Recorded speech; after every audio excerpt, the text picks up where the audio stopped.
நீ நேசிப்பது முகமா முகமூடியா என்பது அறியும் வரை அதிக நம்பிக்கை வைக்காதே யாரிடமும். வாழ்க்கையில் யாரையும் சார்ந்து வாழ்ந்து விடாதே. நிழல் கூட வெளிச்சம் உள்ளவரைதான் துணைக்கு வரும்.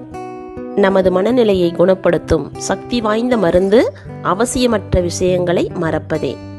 நம்மை நேசிப்பவர்களுக்காக வாழ வேண்டும், நம்மை வெறுப்பவர்களுக்காக வாழ்ந்து காட்ட வேண்டும். ஒவ்வொரு இழப்பில் இருந்தும் கசிகிறது ஒரு துளி ஞானம். பொய் சொன்னால் பாவம், ஏமாற்றினால் பாவம், மனசை நோகடித்தால் பாவம், துரோகம் செய்தால் பாவம் என்று நாம் தான் பயந்து வாழ்கிறோம். ஆனால் நமக்கு இவற்றை செய்தவர்கள் நல்லா வாழ்கிறார்கள். புதிதாக ஒன்று கிடைக்கப் போகிறதே என்று பழகிய ஒன்றை வெறுத்து விடாதே. வரப்போவது உனக்கு வலியை தந்தால் இழந்ததை உன்னால் மீண்டும் அடைவது கஷ்டம். தேவையில்லாத கேள்விக்கு தெளிவான விடை மௌனம். எந்த சூழ்நிலைக்கும் சிறந்த பதில் புன்னகை.